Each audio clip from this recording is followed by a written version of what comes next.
Assalamualaikum warahmatullahi wabarakatuh. Innal hamdalillah nahmaduhu wa nasta'inuhu wa nastaghfiruh wa na'udzu billahi min shururi anfusina wa min sayyiati a'malina. May yahdihillahu fala mudilla lahu wa may yudlilhu fala hadiya lahu. Asyhadu an la ilaha illallah wahdahu la syarika lahu wa asyhadu anna sayyidana wa nabiyyana Muhammadan abduhu wa rasuluh. Allahumma salli wa sallim wa barik ala sayyidina Muhammad wa ala alihi wa ashabihi ajma'in. Subhanaka la ilma lana illa ma 'allamtana innaka antal alimul hakim.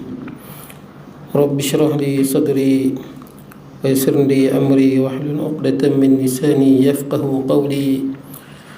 Allahumma la sahla illa ma ja'altahu sahla wa anta taj'al hazna was-sa'ba idza syi'ta sahla wa la hawla wa la quwwata illa billahil 'aliyyil 'azim. Amma ba'd. Hadirin jemaah yang dirahmati Allah, alhamdulillah pada malam ni kita dapat bertemu. Tuan-tuan mau sihat no? Kita punya bos tak ada hari ni masuk kampung orang asli katanya. Tapi saya ingatkan dia nak tangguh dulu, tapi dia kata ramai lagi. Dia kata, saya terfikir ke apa, katanya sini ramai cikgu, betul tak? Jadi tak berjalan ke cuti-cuti ni, balik kampung ke, betul tak? Jadi saya ingat kurang lah tuan-tuan. Saya bagi tahu dekat haji tu, mungkin boleh tangguh dulu, tapi dia kata ramai lagi. Tapi saya nampak kurang lah, ramai balik, betul tak? Kan? Ramai cikgu-cikgu yang balik lah tuan-tuan. Tak apalah tuan-tuan, ni pun alhamdulillah lah, kira ramai lah tuan-tuan malam ni. Cikgu Syarif mana? Cuti je kot tuan-tuan. Melancong juga. Tak apa tuan-tuan. Jadi kita berhenti di mana tuan-tuan? Saya ingat bukan berhenti ni, malam ni barulah kita masuk kitab, permulaan kitab, betul tak? Hari tu kita baca tentang sejarah sahabat. Tuan-tuan yang mana teringin perbahasan lebih panjang boleh tengok kitab Al-Awasim min Al-Qawasim karangan anak murid Imam Ghazali, Al-Qadhi Abu Bakar Ibn Al-Arabi rahimahullah Al-Maliki. Itu untuk sejarah itulah daripada wafatnya Nabi sehingga terbunuhnya Sayyidina Husain. Baik tuan-tuan, jadi kita tengok malam ni tuan-tuan, kita nak baca kitab kita, kitab Syekh Safiyur Rahman Al-Mubarakfuri tuan-tuan. Ini kitab sirah kita, sirah berkenaan dengan Nabi Muhammad sallallahu alaihi wasallam. Baik, kenapa kita pilih kitab ni tuan-tuan?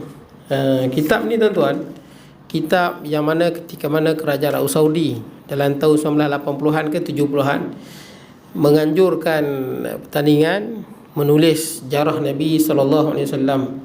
Jadi ramailah yang ambil bahagian. Jadi salah seorangnya Syekh ni lah penulis kitab ni. Safiyur Rahman Al-Mubarakfuri ni bukanlah orang Arab, dia orang India. Di kawasan Mubarakfur, kawasan utara India, dekat dengan Husainabad, tempat dia lahir. Jadi dia orang India lah. Dia pun tulis kitab. Ramai yang masuk tulis kitab sejarah Nabi SAW.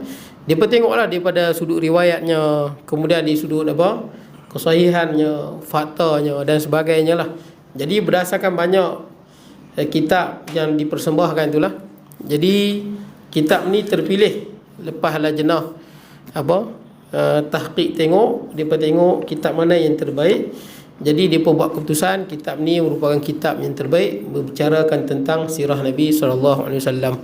Jadi kitab ni dapat dalam tahun 80-an ataupun 70-an macam itulah. Dan penulis ni pun tuan-tuan tak tua pun, dia lahir pada tahun 1942. Syekh Safiyur Rahman Al-Mubarakfuri. Tuan-tuan buka kitab ni ditulis tu, pemenang hadiah pertama. Ini pertandingan yang dibuat di Arab Saudi baik. Ala kulli hal tuan-tuan, kitab ni masih lagi kita panggil kitab yang diringkaskan dan dimudahkan lah. Kalau nak tengok lebih panjang, tuan-tuan boleh tengok macam kitab Tarikhul Islam Imam Zahabi, lagi panjang. Al-Bidayah wa Nihayah Imam Ibn Kathir, lagi panjang. Ataupun Usulul Ghabah Ibn Athir, panjang tuan-tuan. Itu lagi panjang dan berjilid tuan-tuan. Jadi kitab ni dimudahkan lah tuan-tuan. Ataupun Tabaqat Ibnu Sa'ad dan sebagainya lah tuan-tuan. Baik, jadi tuan-tuan, kitab ni kira rumusan lah tuan-tuan daripada kitab-kitab sirah yang ada. Baik, jadi kita tengok tuan-tuan. Ni ada kata pengantar, kemudian kata penterjemah. Saya ingat kita terus pergi terus, boleh kot tuan-tuan? Kita terus pergi di muka surat 1 tuan-tuan. Lokasi dan sifat suku Arab. Boleh kita terus ke situlah. Baik. Qala musannifu rahimahullahu ta'ala wa nafa'na bi ulumi fid darin, kata pengarang, lokasi dan sifat suku Arab. Jadi sebelum kita nak membicarakan sejarah Nabi SAW, kita nak cerita latar belakang orang Arab bagaimana. Sebab ketika mana Rasulullah diutuskan, bangsa Arab ni merupakan bangsa yang teruk tuan-tuan, panggil Arab Jahiliyah, yang duduk di antara dua tamadun besar, iaitu Rom dan Parsi. Dan Rom dan Parsi masa itu mencapai kemajuan yang hebat. Hebat dari segi kemodenan, hebat dari segi falsafah. Malah ketika mana Rasulullah diutuskan, di China dan di India sangat hebat dengan berbagai-bagai falsafah. Jadi datangnya Islam di tanah Arab yang orang tak pandang pun. Siapa pun tak pandang, apatah lagi dipanggil Arab Jahiliyah. Yang mana bangsa Arab ni kalau dapat anak perempuan, dia bertanam hidup-hidup. Sebab dia anggap menyusahkan mereka. Kalau mereka pergi tawaf di Kaabah, nanti disebutlah tuan-tuan, sebahagiannya tawaf telanjang. Ni memang teruk lah tuan-tuan. Kalau kita ada peradaban macam tu kat dunia ni sekarang tuan-tuan, dapat anak perempuan tanam, ini satu peradaban yang teruk tuan-tuan. Kemudian bila tawaf telanjang, ini kita tak tahu nak sebut ini jenis tamadun apa tuan-tuan. Kemudian pula bila mereka korban, mereka ambil darah korban tu, mereka lap dekat Kaabah. Kononnya sampai pada Tuhan. Jadi ini benda budaya yang bagi saya, kalaulah kita tengok, budaya yang memang sangat jauh, bukan daripada agamanya, jauh juga dari segi akal yang sihat dan tamadun manusia yang sihat tuan-tuan. Tapi di sini lahirnya Nabi Muhammad sallallahu alaihi wasallam. Jadi kita tengok tentang bagaimana keadaan suku Arab. Baik, tidak syak lagi bahawa riwayat Nabi sallallahu alaihi wasallam mempamerkan sebuah manifestasi penjelmaan perintah Allah sebelengkap yang diseru baginda kepada seluruh umat manusia agar terlepas daripada kegelapan dan penyembahan berhala ke Taman Firdaus sambil menyembah Tuhan yang satu. Jadi tuan-tuan, ini bukan Nabi Muhammad sallallahu alaihi wasallam saja, semua nabi tuan-tuan. Wa ma arsalna min qablika min rasulin illa nuhi ilaihi annahu la ilaha illa ana fa'budun. Semua nabi. Yang mana Allah Ta'ala sebut, tidak kami utuskan mana-mana rasul sebelummu wahai Muhammad, melainkan kami wahyukan tiada Tuhan melainkan aku, sembahlah aku. Semua. Jadi Rasulullah juga bawa dakwah yang sama. Baik. Jadi tuan-tuan, kadang-kadang kita fikir sikit lah tuan-tuan, macam mana manusia ni tuan-tuan. Waktu Nabi Adam AS kan turun ke dunia, Nabi Adam ni pun khilaf lagi tuan-tuan. Adam ni, orang sejarawan lah bincang, adakah Adam ni ada satu ke banyak Adam? Ada yang kata Adam ni banyak Adam. Kemudian ada juga teori, kemudian antara kita dengan Nabi Adam berapa ribu tahun. Banyak sejarawan. Sebab berkenaan dengan Nabi Adam ni, kebanyakan manusia percayalah. Sebab di dunia ni ada 7.2 bilion manusia lebih kurang. Orang Islam ada hampir 1.7 bilion. Dan Yahudi lebih kurang 2.4 bilion. Kristian agak ramai lebih ramai kalau dari segi identiti lah. Kristian lebih ramai daripada Islam, ada 2.4 bilion lebih tuan-tuan. Jadi tuan-tuan, campur dengan Yahudi lagi, kiranya orang yang paling agama yang paling banyak kepercayaan di dunia ni percaya Nabi Adam lah. Sebab Yahudi, Kristian percaya Nabi Adam. Jadi Nabi Adam ni kalau ikut pengkaji barat, banyak sebahagian sejarawan sebut antara kita dengan Nabi Adam 9,800 tahun. Lebih kurang lah 9,800 atau 9,500 tahun. Sebahagian pengkaji kata kita dengan Nabi Adam 11,000. Sebahagian pengkaji. Ini berdasarkan kajian tuan-tuan, kajian ni lah. Tak tepat pun, teori lagi. Tuan-tuan, teori lagi. Jadi tuan-tuan, umur dunia ni lama. Bumi ni kalau ikut umur dia berdasarkan ekologi lah tuan-tuan. Orang panggil apa? Geologi lah. Orang buat kaji bumi ni tuan-tuan. Bumi ni usia dia 4.5 bilion. Tu usia bumi. Matahari pun lebih kurang 4.5 bilion. Tu usia dia. Di sini tuan-tuan dah jadi satu fakta, bumi dan langit, bumi dan matahari dan seluruh alam ni ada permulaan. Dia jadi faktor tuan-tuan. Tak, dulu ada satu fakta saintifik yang mengatakan apa, dulu sebelum adanya teori Big Bang, panjanglah nak cerita tuan-tuan. Kebanyakan ahli sains sebelum 1927, sebelum Edwin Hubble tu, banyak mengatakan langit bumi ni, alam semesta ni adalah satu static universe. Static universe ni maksud dia alam satu longgokan material yang tidak ada permulaan, yang tidak ada perakhiran, yang azaliyun abadiyun. Sebab tidak ada bukti bumi ni dicipta, ada permulaan, dan tidak ada bukti bumi ni akan tamat. Tapi itu dah lembab, dah dibuang dalam tong sampah sejarah lah tuan-tuan. Sekarang dah jadi fakta, bumi ada usia 45 bilion tahun. Matahari pun sama. Dan bumi akan hancur, matahari akan hancur. Pun ada fakta dia tuan-tuan, banyaklah fakta dia. Tapi salah satu fakta yang menunjukkan bumi ni akan hancur ni, tengok matahari lah tuan-tuan. Matahari itu salah satu bintang tuan-tuan. Kan kita tengok langit banyak bintang kan. Matahari salah satu bintang kecil. Dan bintang yang kita tengok waktu malam-malam tu juga ada planet yang orbit dia. Macam matahari ni, sistem suria ada planet yang orbit dia kan. Dan matahari ni, dia menyala tu, dia bukan menyala sendiri. Tapi sebab dalam dia ada longgokan gas, hidrogen dengan helium. Betul? Longgokan. Jadi disebabkan ada reaksi nuklear, tukar hidrogen kepada helium, matahari tu kekal menyala dan panas. Tapi sampai tahap dah ada bukti dah pun di langit. Matahari ni bintang kan yang jadi supernova, nova. Matahari ni ataupun bintang, bila hidrogen dia habis, dia akan meletup. Dan dah ada bukti di langit tuan-tuan. Bila matahari ni, sebab dia menyala kerana ada kandungan hidrogen dia. Kandungan hidrogen tu menyebabkan dia menyala. Bila hidrogen dia nak habis, macam pelita minyak tanah lah tuan-tuan. Habis minyak tanah padam lah. Macam kita ada lampu habis karen dia tak menyala.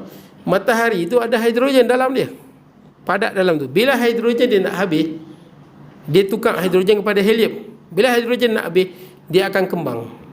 Kemudian dia akan meletup, menghasilkan black holes kan, lubang hitam.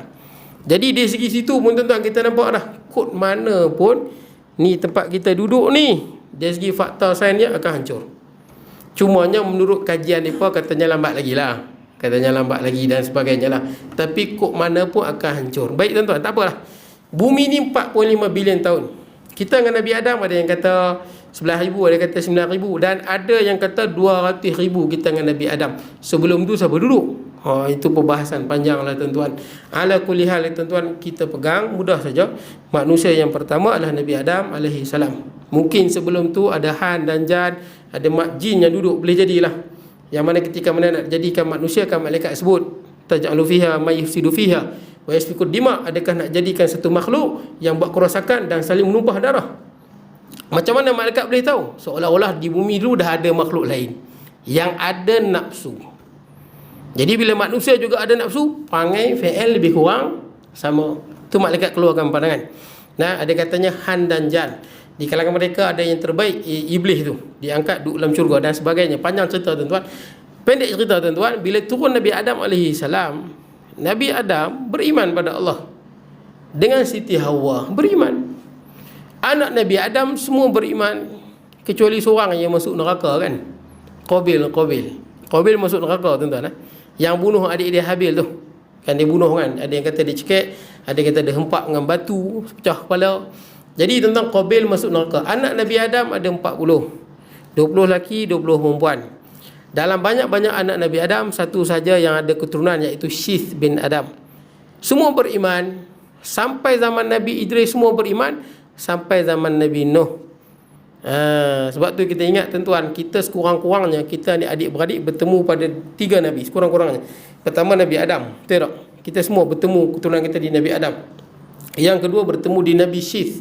Sebab satu-satunya keturunan Nabi Adam yang ada keturunan adalah Syith. Jadi kita semua ni sekurang-kurangnya bertemu di Nabi Syith sebelum bertemu Nabi Adam. Yang ketiga, sekurang-kurangnya kita bertemu juga nasab kita, seluruh manusia yang ada di atas muka bumi ni bertemu nasabnya pada Nabi Nuh alaihi salam. Sebab Nabi Nuh bila bawa kapal tu, kemudian dia wastawat al-Judi, dia berlabuh di Bukit Judi. Katanya yang ikut Nabi Nuh dalam 82. Dia kata 86. Pendek kata tak sampai 100. Campur dengan anak Nabi Nuh alaihi salam. Bila dah berlabuh, biasanya lepas banjir dia akan ada wabak. Jadi wabak. Bila jadi wabak, semua pengikut Nabi Nuh meninggal kerana wabak, kecuali Nabi Nuh dan keturunannya. Jadi yang ada atas muka bumi ni semua keturunan Nabi Nuh, Nabi Syith dan Nabi Adam. Sekadar yang kita tahu, mungkin banyak lagi tuan-tuan. Nah, kita bertemu di nabi-nabi ataupun keturunan tokoh-tokoh yang lain. Baik, jadi tuan-tuan, Nabi Nuh semua beriman. Zaman Nabi Adam sampai zaman Nabi Nuh baru jadi rosak. Ni datang Nabi ni tuan-tuan. Kan sebut tadi dalam Al-Quran, tidak ada mana-mana rasul sebelummu wahai Muhammad melainkan kami wahyukan kepadanya, tiada Tuhan melainkan kami, sembahlah aku. Tapi tuan-tuan, macam mana boleh rosak manusia? Padahal pada zaman Nabi Adam semua menyembah Allah Azza wa Jal. Semua sembah Allah. Kod mana tiba-tiba boleh sembah lain daripada Allah, sedangkan bapa kita Adam AS, Syith, Nuh, semua sembah Allah. Macam mana tiba-tiba boleh orang sembah selain pada Allah? Hatta tuan-tuan, kalau ikut para pengkaji lah agama, dia pun mengatakan agama yang paling tua agama apa? Banyak pengkaji sebut agama Hindu, betul tak? Banyak juga lah pengkaji sebut. Tapi sebenarnya yang tepat, yang bukan yang tepat, yang betul-betulnya tuan-tuan, yang kita pegang yang paling awal Islam lah tuan-tuan. Tapi kita tak nafikan agama sembah berhala adalah agama yang paling tua setelah Islam. Sebab boleh jadi sembah berhala ni tuan-tuan pada zaman Nabi Nuh alaihi salam. Macam mana boleh sembah Nabi Nuh? Zaman Nabi Nuh orang sembah berhala sebab orang ta'assub dengan nam berhala tu kan. Wa qalu la tadrunna waddan wala suwa'an wa qalu la tadrunna alihatakum wala tadrunna waddan wala suwa'an wala yaghutha wa ya'uqa wa nasr. Dalam surah Nuh, yang mana kaum Nabi Nuh ni bagi tahu kat pengikut dia semua, jangan kamu tinggal Tuhan kamu. Yang ni jangan ikut Nabi Nuh sembah Allah, jangan. Jangan kamu tinggal Tuhan kamu. Siapa dia? Wad, Suwa', Yaghus, Ya'uq, Nasr. 5. Siapa 5 ni tuan-tuan? Mula-mula semua pakat sembah Allah, tiba-tiba orang boleh sembah 5 ni tuan-tuan. Patut semua sembah Allah tuan-tuan. Macam mana boleh sembah 5 ni tuan-tuan? Tuan-tuan buka dalam surah Nuh ayat saya baca tadi tu, Ibnu Abbas tafsirkan tu, siapa dia Wad, Suwa', Yaghus, Ya'uq, Nasr? Kata Ibnu Abbas, hum asma rijalin salihin min qaumi Nuh. 5 tu adalah nama-nama orang soleh zaman Nabi Nuh. Nak wali lah tuan-tuan. 5 tu Wad, Suwa', Yaghus, Ya'uq, Nasr. 5 ni nama orang soleh pada zaman Nabi Nuh. Ingat, berhala yang pertama disembah di bumi bukan matahari, bukan bulan, tapi mula-mula disembah berhala-berhala wali. Berhala-berhala wali sampai hari ni. Hai tu tuan-tuan tengok viral di Tanjung Pendang kan, viral seluruh Malaysia. Ada satu orang Cina tu sembah Tok Kong pakai serban. Ada tengok tak? Ada viral. Yang di Lumut tu lagi hebat. Tok Kong tu pakai kain pelekat macam orang Melayu tuan-tuan. Tok Kong orang Melayu pakai serban. Yang di Lumut tu siap ada isteri lagi, siap ada tudung. Kata ini penghinaan pada Islam. Dia bukan penghinaan pada Islam. Itu kepercayaan mereka. Mereka kata di tanah Melayu ni yang paling power, super power adalah Datuk Kong. Datuk Kong paling power. Kira mana-mana tempat dia nak buka tanah, kena sembah Datuk Kong lah, supaya tanah tu tak jadi haru lah, tak boleh kacau. Dia percaya macam dia kuasa-kuasa gaib. Jadi bukan menghina Islam dan sebagainya. Dia pun memang hormat pun Datuk Kong tu. Kira macam dewa di tanah Melayu lah. Baik, jadi tuan-tuan, macam mana boleh sembah 5 orang ni? Sebab zaman Nabi Nuh AS, Iblis ni pada zaman Nabi Adam lagi duk cari peluang macam mana nak sesatkan anak Adam. Tapi tuan-tuan, tak berjaya kecuali Qabil saja. Qabil berjaya, dia hasutkan sampai bunuh adik dia Habil, dan Qabil sesat. Last sekali mati pun dalam kesesatan. Jadi tuan-tuan, tak berjaya. Zaman Nabi Adam, Nuh tak berjaya tuan-tuan. Zaman Nabi Nuh berjaya. Dah lama tunggu ni, ratus tahun, mungkin 1000 tahun tuan-tuan, tunggu peluang macam mana nak sesatkan anak Adam ni. Nabi Adam umur 1000 tahun, 1000 tahun lebih lah tuan-tuan. Mungkin 1000 tahun tunggu nak sesatkan anak Nabi Adam. Dapat peluang pada zaman Nabi Nuh. Beringat tuan-tuan, supaya tak berulang benda yang sama. Tapi banyak tempat berulang lah tuan-tuan. Banyak tempat jadi tuan-tuan. Iblis tengok pada zaman Nabi Nuh ni, 5 orang tadi yang sebut Wad, Suwa', Yaghus, Ya'uq, Nasr. Iblis tengok Depa ni orang soleh. Pengikut dia taksub, betul tak? Taksub sangat. Taksub ni masalah tuan-tuan. Taksub sungguh. Kemudian bila mati lima-lima ni, depa sayang tokoh depa. Depa duk pergi ziarah kubur. Pergi ziarah kubur, lepas tu depa tawaf. Baguslah tuan-tuan. Pergi ziarah kubur Tok Syekh, wali, kemudian ingat perjuangan dia. Bagus kan? Tapi iblis tengok ni peluang. Dah lama tunggu. Iblis macam tu lah tuan-tuan. Peluang kali ni. Lama dah tunggu. Jadi iblis tengok dia duk berziarah 5 kubur wali ni. Maka iblis tahu ada peluang besar ni. Iblis pergi jumpa dia. Pengikut Waq, Suwaq, Yarus, Ya'uq, Naqs. Iblis pergi jumpa pengikut ni. Iblis kata macam ni lah. Hampa nak tak aku buat kat hampa patung ni, si mati ni. Patung Waq, Suwaq ni buat. Iblis buat sebiji. Nak tak aku buat free tuan-tuan. Free tuan-tuan. Siapa tak mau free tuan-tuan? Free saja. Jadi dia buat patung ni letak di tempat mereka berkumpul. Pengikut Wat kumpul di mana, di situ letak patung dia. Pengikut Suwaq kumpul di mana, dia letak patung Suwaq. Ya'uq di mana, di situ letak patung dia. Hampa tak payah main lah. Jadi tuan-tuan, mereka kata boleh macam tu. Maka iblis bagilah mereka seorang satu patung. Pengikut Wat di tempat mereka berkumpul ada patung Wat. Dan seterusnya. Iblis ni tuan-tuan sabar dan bijak tuan-tuan. Sebab tu kita dalam Islam makruh kita menghina iblis. Ingat makruh. Kita menghina, memaki hamun syaitan. Hukum ni makruh. Kita dalam Islam dituntut bukan maki hamun. Kita dituntut minta lindung. Betul tak? Fa idza qara'tal Qur'ana fasta'iz billah minasyaitanir rajim. Bila baca Quran minta lindung dengan Allah. Betul tak? Itu kita dituntut. Ada seorang sahabat Nabi, dia jatuh pada unta dia. Dia kata ta'isa syaitan, celaka syaitan. Kata Rasulullah, jangan sebut ta'isa syaitan, la taqul ta'isa syaitan, jangan sebut celaka syaitan. Fa idza qulta, bila hang sebut ta'isa syaitan, syaitan akan jadi besar seperti rumah. Waqal, dan syaitan akan berkata wa bi'izzati, hang jatuh memang pasal aku punya power lah. Tapi Rasulullah kata walakin qul, tapi katakanlah bismillah, sebut bismillah. Kalau syaitan dengar bismillah, dia akan kecil mislu zubab, seperti lalat. Sebab tu kita nak masuk tandas sunat sebut bismillah. Syaitan kalau dengar, dia akan mengecil seperti lalat. Banyak orang dia cakap besar, sekali dia jumpa hantu tu besar, dia lari tak cukup tanah. Betul tuan-tuan? Ada viral di Facebook kan. Ada baru dalam tahun ni kita lepas. Satu gat dia jaga kat mana tak. Jadi ada gangguan. Jadi dia rakam. Duduk masa tu dia berani rakam tu, duduk maki hamun. Macam-macam maki hamun. Sekali dia tolak pintu tu, nampak satu lembaga hitam tinggi. Lari tak cukup tanah tuan-tuan. Bukan maki hamun. Bismillah. Betul tak? Kalau tuan-tuan dengar, contohnya lah malam ni, contohnya. Takut tuan-tuan malam ni. Pintu tuan-tuan kena ketuk. Macam nak lekang pintu. Bismillah, buka pintu. Kalau dia dengar bismillah, dia kecil seperti mana? Seperti subab, seperti lalat. Cara tuan-tuan berhadapan dengan hantu bukan takut. Takut letak belakang. Cara berhadapan dengan hantu berani dan minta lindung dengan Allah. Itu cara dia. Dan ingat bismillah. Datanglah bunyi lagu mana pun, tuan-tuan pergi bismillah, tuan-tuan buka. InsyaAllah hilang dia. Kecut dia tuan-tuan seperti lalat. Baik tuan-tuan, tak apalah. Bila dah ada peluang tuan-tuan, iblis tengok, iblis biar lama ni. Biar 10 tahun, mungkin 100 tahun, sebab orang dulu umur panjang. Dah lama iblis mai balik. Mungkin 100 tahun iblis mai balik. Iblis kata nak aku buat patung kat hampa seorang satu. Buat kat mana? Letak kat rumah hampa seorang satu. Bagi free seorang satu kat rumah. Semua pakat nak Semua pakat dapat patung tuan-tuan. Kat rumah pengikut Wat ada patung Wat. Pengikut Suwaq ada. Ya'uq, Nas, semua ada patung di rumah masing-masing. Iblis biar. Kali ni iblis biar dengan tempoh yang sangat lama.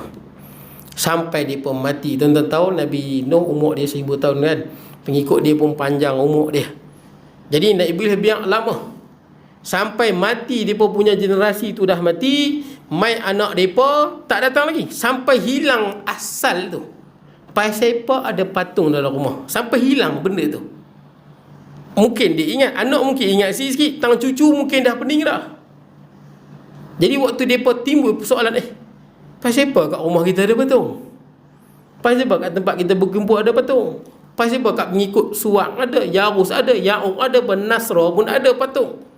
Ketika ni Iblis datang balik, Iblis pun kata dulu tak naik hampa sembah patung ni lah. Nah, wa bihim yurzaqun. Pasal patung-patung ni lah hampa turzaqun duk dapat rezeki. Wa bihim tumtarun. Pasal patung-patung ni lah hampa dapat hujan hari ni. Ubidat, pakat duk sembah patung. Okey tuan-tuan. Itu bila ta'assub. Nah, jaga-jaga tuan-tuan. Baik, kemudian tuan-tuan. Sebuah imej risalah lengkap lagi asli yang hanya boleh diperolehi melalui penyelidikan teliti serta analisa mendalam tentang latar belakang dan isu yang bersangkutan dengan sebuah riwayat hidup. Melihat demikian, maka keseluruhan bab ini diperkenalkan untuk memahami sifat dan perkembangan suku kaum Arab sebelum kemunculan Islam, juga sekitaran yang menjelubungi misi Rasulullah. Jadi kita nak tengok bagaimana latar belakang bahasa Arab jahiliyah sebelum Rasulullah berdakwah. Yang peliknya tuan-tuan bukan apa? Satu benda yang pelik. Baru ni ada isu mandi safar. Betul, mandi safar. Mandi safar ni telah difatwakan lama dah. Nah, sebelum tu Mufti Johor Syekh Alawi bin Tahir Al-Haddad, dia dah sebut lama dah. Mandi safar adalah perkara bid'ah yang dilakukan oleh orang Hadrami. Nah, Hadrami ya. Tentang orang Hadrami, dia sebut Hadrami ni yakni dulu-dulu tuan-tuan di tanah Melayu ni. Dia sebut orang Hadrami ni sangat dihormati, yakni orang daripada Hadral Maut. Hadrami daripada 3 golongan. Yang pertama Syekh Habib ataupun sebut Habib lah ataupun Sayyid. Yang kedua dipanggil Irsyadi, yakni bukan keturunan Nabi tapi ulama. Yang 3 golongan hamba. Tak apa tuan-tuan, tapi memang budaya mandi safar ni daripada Dipa lah tuan-tuan.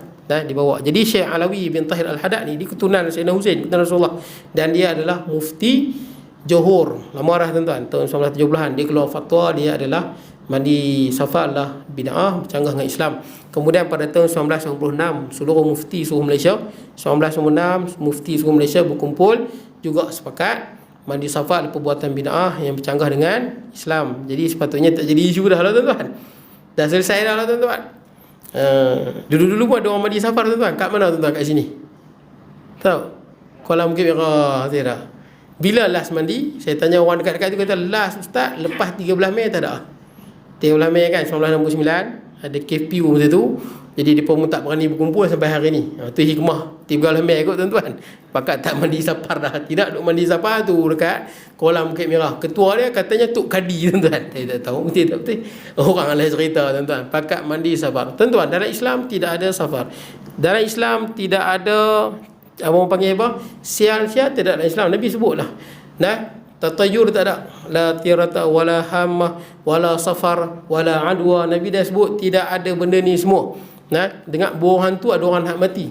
Tuan-tuan, ni kepercayaan bangsa Arab dulu. Macam mana boleh masuk dalam orang Melayu, kita tak tahu. Bulan safar sial. Tuan-tuan baca nanti, ini kepercayaan bangsa Arab jahiliyah. Hari Rabu sial, kepercayaan Arab jahiliyah. Macam mana boleh masuk dalam masyarakat kita di satu benda yang pelik tuan-tuan. Yang lagi sedih kalau ada ustaz sebut pula tuan-tuan. Lagi tak patut lah tuan-tuan. Tidak ada sial-sial tuan-tuan di dalam Islam. Tapi kalau sekadar nak mandi, nak berdoa tuan-tuan, tiap-tiap hari buat. Jangan khususkan pada mana-mana hari. Tidak ada kaitan langsung dengan bulan safar dan sebagainya. Baik tuan-tuan. Kemudian kita tengok tuan-tuan. Jadi kalau orang percaya pada safar, orang percaya pada sial-sial ni tuan-tuan, maaf kita sebut tuan-tuan, ini adalah budaya Arab jahiliyah. Dia percaya pada sial. Antara budaya orang Arab ni tuan-tuan, saya sebut salah satu benda tuan-tuan. Saya bukan apa tuan-tuan, saya ada jumpa satu jemaah tuan-tuan, dia rajin mengaji, serban tak tinggal atas kepala. Satu hari dia naik kereta. Dia naik kereta, cermin kereta dia pecah. Tiba-tiba pecah. Dan dia bagi tahu saya, dia ni bagus tuan-tuan. Orang main masjid, jemaah masjid, kuliah pun rajin.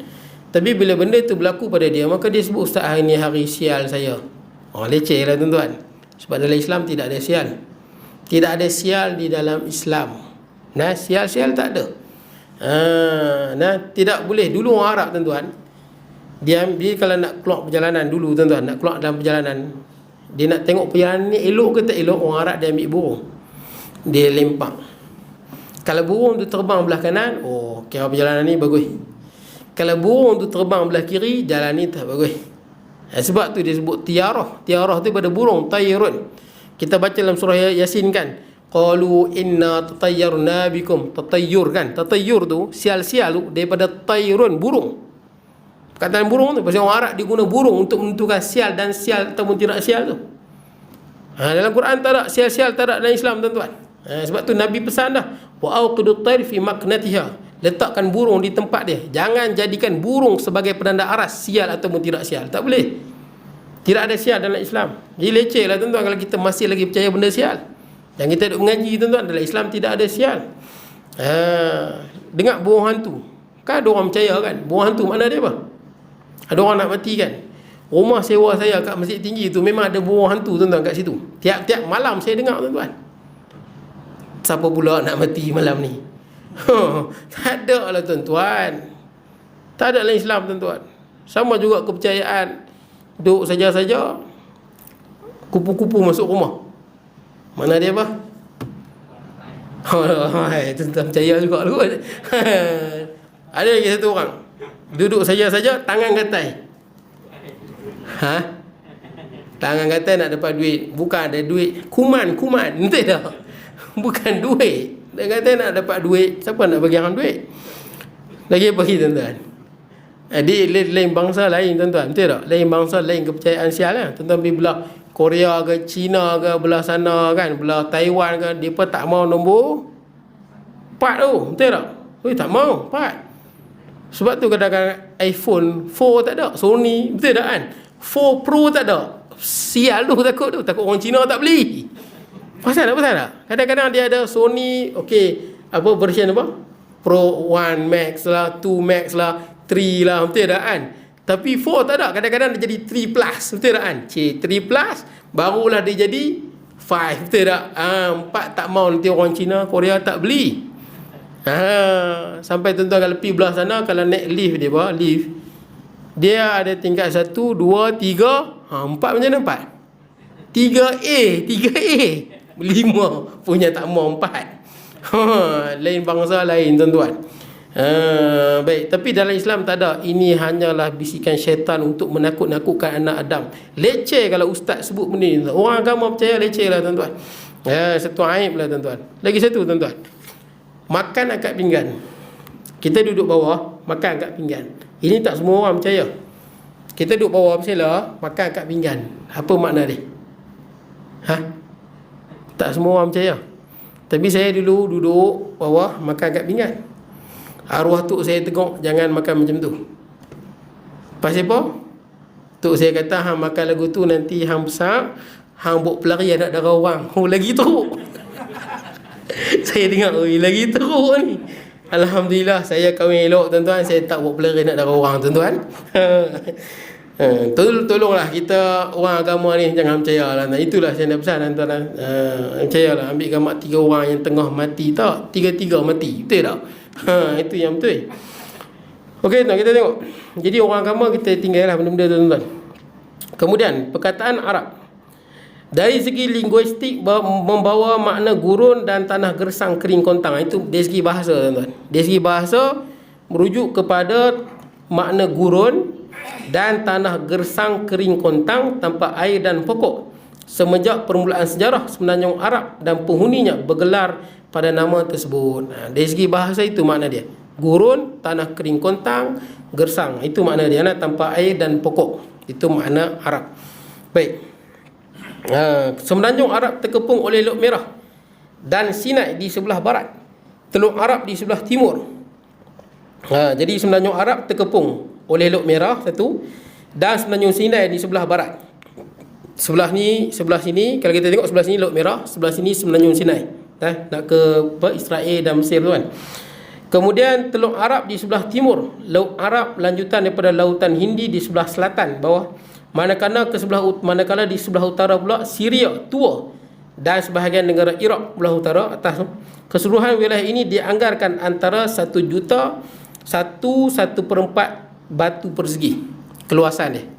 1/4 batu persegi. Muka bumi bertuah dengan kedudukan geografi semenanjung ini yang menjadikan amat penting memandangkan alam semula jadi yang dipenuhi kebanyakan gurun dan padang pasir, menyebabkan sukar bagi orang asing dan penyerang dari luar menaklukinya. Susah tuan-tuan. Pasal apa? Pasal dia bila kawasan padang pasir luas, tidak ada air, susah orang nak serang. Pasal apa susah nak serang? Tuan-tuan, bila kita serang kurang ayak boleh mati tuan-tuan. Tuan-tuan baca dalam sejarah kenapa Hitler kalah. Hitler kalah kan. Hitler patutnya dia menang, dia kuat. Tapi dia start kalah, dia jadi apa? Turning point dia kalah tu. Patutnya dia kuat, dia boleh tawan Poland, dia kalahkan Perancis tuan-tuan, sangat kuat. Tapi turning point dia apabila Hitler dia nak menawan Rusia. Maka dia bawa tentera dia pergi serang Rusia. Dia hebat, Rusia tak boleh menandingi Hitler. Kekuatan dia, perang dunia kedua Hitler paling kuat di segi ketenteraan dia. Tapi dia start mula merapu dan dia kalah bila dalam peperangan Stalingrad. Stalingrad kot sebut dia, ataupun Stalingrad. Kalah sebab apa? Sebab dia kerahkan tentera dia serang Rusia. Kalah dia bukan pasal senjata, sebab Rusia sangat sejuk tuan-tuan. Dia telah memperlekehkan ataupun mana rendah cuaca musim di Rusia kan. Ada di Rusia tuan-tuan, tempat di Rusia, tiap-tiap hari dia punya suhu negatif 60 tuan-tuan. Kalah petik rumah kita tu. Bayangkan tuan-tuan. Jadi Hitler memperkecilkan cuaca dia. Jadi bila dia pergi serang Rusia, maka tentera dia mati 1.5 juta. 1.5 juta tentera dia kalah dalam peperangan tu, menjadi turning point. Mula lepas tu dia mula merosot teruk lah tuan-tuan. Jadi sama juga di tanah Arab ni, gersang, air tak ada. Bila memandai-mandai pergi serang tuan-tuan, sampai tengah jalan, air tak ada, boleh mati kering macam tu ya tuan-tuan. Itu bahaya. Jadi orang nak pergi serang tanah Arab ni fikir panjang. Kalau pergi serang nanti mana sumber air pula nak cari ni. Jadi susah orang nak serang. Satu kedua pula, orang nak serang buat apa? Bukan ada apa. Tidak. Nak serang buat apa? Gurung padang pasir, tak ada apa.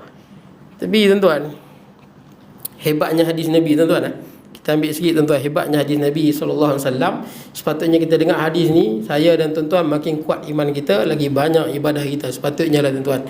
Nabi SAW sebut, kan ada hadis Jibril kan, panjang hadis dia. Saya ambil tahu hujung je. Yang ketika mana Jibril tanya Nabi SAW, hadis Jibril terkenal tuan-tuan, hadis Jibril cerita tentang rukun iman, rukun Islam, dan ihsan. Jadi Jibril tanya Nabi SAW, mata sa'ah, bila kiamat? Kata Nabi SAW, mal mas'ulu anha bi'alama minas sa'il. Bukanlah orang yang hang tanya ni, yang ni aku, lebih tahu daripada hang. Itu Jibril. Makna dia apa? Jibril pun tak tahu. Itu Jibril tanya. Jibril pun tak tahu bila kiamat, Rasulullah pun tak tahu bila kiamat, malaikat Israfil pun tak tahu bila kiamat tuan-tuan. Cuma dalam hadis sebut, waktu zaman Nabi SAW, malaikat Israfil telah letak mulutnya di trompet. Mata dia tengok di bawah arash. Wahana jabhatah, dia punya dahi berkerut. Telinga dia pasang betul-betul. Mata yu'mar bin nafri, bila dia arahkan tiup. Tapi Israfil pun tak tahu bila kiamat. Tiba-tiba kita tengok teori Dajjal konspirasi ni, okey, kiamat lagi 5-6 tahun. Ini mau mengarut tuan-tuan. Walaupun ustaz yang sebut, ini mengarut. Kita tak tahu detail bila kiamat. Boleh kita kaji entah zaman, tapi kita tak tahu bila kiamat. Jadi tuan-tuan, saya nak beritahu dalam hadis ni, kemudian Rasulullah apa? Jibril tanya Rasulullah SAW, apa tanda dia? Tanda yang menunjukkan kiamat ni memang dekat sangat lah, yang kita boleh tengok sekarang. Dan hebatnya hadis ni, Rasulullah kata apa? Ada tanda dia, antalidal amatu rabbataha, bila seorang perempuan melahirkan tuannya, yakni apa? Orang perempuan melahirkan anak derhaka, makna dia. Nak lahirkan anak, biar anak jadi tuan, anak derhaka. Banyak dah. Kemudian tuan-tuan ni, tanda seterusnya yang kita tengok sekarang. Wa antaral hufata uratal alata ri'a asya'i tatawaluna fil bunyan. Ni hebat. Summa talqa, mula dia pun pergi, falabistu maliyan. Sayyidina Umar pun dalam keadaan apa? Dalam keadaan kebingungan. Siapa dia lelaki tadi? Jibril maknanya. Jadi tuan nak ceritanya, Nabi sebut apa? Pertama, orang perempuan melahirkan anak yang derhaka, ataupun hamba perempuan melahirkan anak yang merdeka. Ni cerita dulu lah tuan-tuan, ni dah tak ada arah pun. Jadi tuan-tuan, kata Rasulullah SAW, yang kedua tanda dia apa? Kamu melihat wa antaral hufatah, kamu tengok orang yang tak berkasut. Hufatal uratah. Uratah maksud dia bila pakai baju telanjang dada, pakai baju ikat tapi dada dia buka. Orang lelaki dia lah, pakai baju dada buka. Kemudian alata miskin, papa kedana, ri'a asya, sekadar mengembala kambing. yatatawaluna fil bunyan, tapi depa kat dunia depa lah bermegah-megah dengan bangunan yang tinggi. Siapa dia tu? Orang Arab, tuan-tuan. Orang Arab lah bangsa yang banyak depa dulu Badawi kasut pun tak pakai. Bila pakai baju, tengok orang Arab dulu-dulu kan, diikat pinggang tu, dada memang buka dia pakai, nampak dada. Kemudian depa ni miskin, miskin. Orang Arab memang miskin. Miskin merempat dulu, tuan-tuan. Miskin sungguh. Nak kaya lagu mana?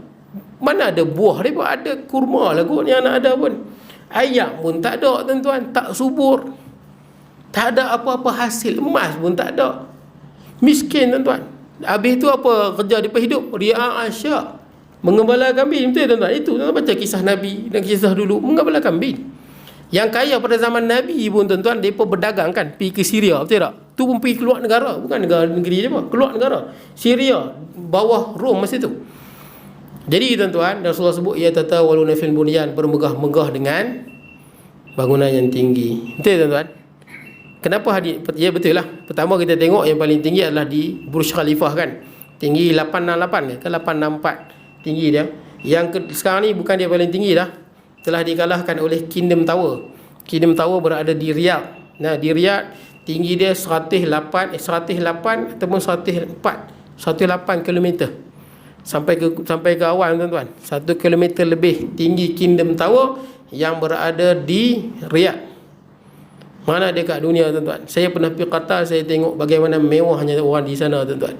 Tuan-tuan, kalau tuan-tuan nak jalan di dunia ni, tuan-tuan nak tengok tempat yang paling mewah, orang tak tahu nak belanja duit, tuan-tuan pergi Qatar, pergi Dubai, pergi Emirat Arab Satu. Bukan tuan-tuan pergi Eropah, tuan-tuan. Bukan pergi Amerika, bukan pergi Jerman. Tak, sana paling mewah, tuan-tuan. Mewah tak tahu nak kata, tuan-tuan. Sebut, kenapa saya kata hebat hadis ni, tuan-tuan? Kalau fikir logik, macam mana bangsa Arab nak jadi kaya? Betul tak? Kalau kita fikir logik, macam mana bangsa Arab yang miskin, sumber habuk pun tak ada, macam mana boleh kaya? Tapi Nabi sebut mereka akan kaya. Bukan sekadar kaya, kaya tak tahu nak kata. Macam tu, kaya gila lah. Saya di Qatar dulu, tuan-tuan, ambil kursus bahasa Arab di situ. Tentera Qatar, masuk tentera, gaji 34,000, tuan-tuan. Kita 34,000 ni gaji siapa? Tuan-tuan, kerja cikgu pencet pun tak sampai 34,000. Nak dapat jusasi, kota ada, tuan-tuan, bukan senang. Betul tak kan? Kena pandai jet juga nak dapat jusasi ni pun, betul tak? Tak pandai jet tak dapat. 54 mati 56 kot. Paling tinggi pun. Bukan senang, tuan-tuan. Dapat jusasi barulah dia nak pergi up gila, betul tak? Kalau 54 barulah 11 lebih macam tu. Jusasi baru dia nak up ke 20, nak sekali ganda. Ini masuk 34, tuan-tuan. Saya tanya rakyat Malaysia yang kerja di sana, gaji berapa ada rakyat Malaysia kerja di sana? Gaji 50,000. Alah haula, gaji punya banyak, tuan-tuan. Orang kata ni naik kereta rosak, letak tepi, bukan repair, beli lain. Pergi Qatar, tuan-tuan. Saya pergi Qatar, kita duduk Malaysia ni banggalah, tuan-tuan, pakai Velfire ke, pakai apa, Alphard ke, betul tak kan? Pakai Estima ke, orang pandang pakai Estima, pakai Camry ke, betul tak? Kalau boleh pakai Velfire ni, senyum sampai kat telinga, tuan-tuan, betul tak? Tiap-tiap hari duduk keluar keliling kampung. Tuan-tuan, kat sana taksi lah, orang tak pandang, tuan-tuan. Sana orang pandang Bugatti Veyron, Bugatti Veyron, Ferrari, Lamborghini, Hummer. Tahu Hummer? Hummer, bukan Hammer Mohatun. Hummer, saya pernah tengok sekali je. Hummer di Bangsar kan banyak kawasan Datuk Tan Sri, orang Melayu kaya di Bangsar. Sekali saya pernah tengok Hummer di Malaysia. Dia kereta yang dibuat untuk peperangan, tentera mereka buat. Tembak tak load, tak tembus kalau tembak. Mahal, tuan-tuan. Tapi saya tak tahulah dalam ada 1-2 kan dalam ni. Kalau ada, hebatlah, tuan-tuan. Yang kedua lah saya tengok kat sini. Baik, tuan-tuan, sana kaya. Tapi nak cerita hebatnya hadis Nabi tu, tuan-tuan, macam mana Nabi sebut jadi sungguh. Macam mana boleh kaya? Rupanya dalam bumi tu, berapa kilometer dalam bumi ada emas hitam. Berapa, tuan-tuan, emas hitam? Petroleum. Kaya. Tapi Dubai, kaya tak tahu nak kata. Tuan-tuan boleh tengok di YouTube ya. Di Dubai tu ada satu padang pasir tu, banyak kereta-kereta mewah yang rosak sikit dia biar, rosak sikit biar, penuh padang, tuan-tuan. Bukan kereta cikai-cikai ni, ada Ferrari, ada Bentley, ada rosak sikit-sikit dia biar beli lain, rosak sikit biar beli lain. Tuan-tuan, orang Islam, tuan-tuan, kaya tak tahu nak kata, tuan-tuan. Tapi hebatnya hadis Nabi Jadi orang yang kita dah isyak tuan-tuan. Saya habiskan sikit kita tuan. Saya habiskan muka surat ni lah tuan. Kemudian muka bumi bertuah dengan kedudukan geografi semenanjung ini yang menjadikan amat penting menandakan alam semula jadi yang dipenuhi banyak gurun dan padang pasir menyebabkan sukar bagi orang asing dan penyerang dari luar untuk menakluknya. Justru memungkinkan penghuninya menikmati kebebasan dan merdeka sepanjang zaman di samping berjiran dengan dua kuasa besar iaitu Rom dan Parsi.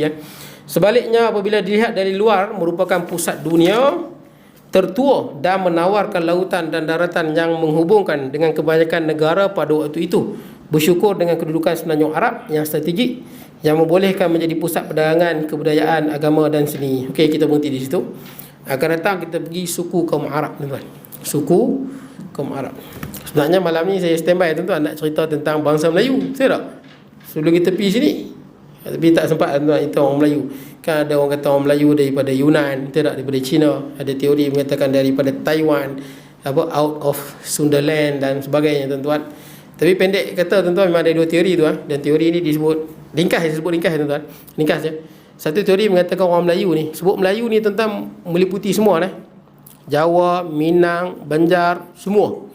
Sebab dia yang paling dominan banding yang lain. Sebab tu dulu-dulu lagi kawasan kita dikenali sebagai Kepulauan Melayu Jadi Melayu sebab sama juga sekarang ni pun tuan-tuan di kad pendalan kita tuan-tuan, kalau tuan-tuan orang Banjar dia tulis Melayu ke tulis Banjar? Kad pendalan. Banjar. Melayu. Betul tak? Kalau boleh pilih nak tulis Melayu ke Banjar, mungkin tuan-tuan pun pilih Melayu juga. Betul tak? Dan sinonim tuan-tuan. Macam orang Yahudi lah tuan-tuan. Orang Yahudi tu daripada salah satu anak Nabi Yaqub, dia ada nama Yusuf, ada ada Bunyamin, tapi ada satu nama Yahud. Yahud ni yang paling terkenal, yang paling besar.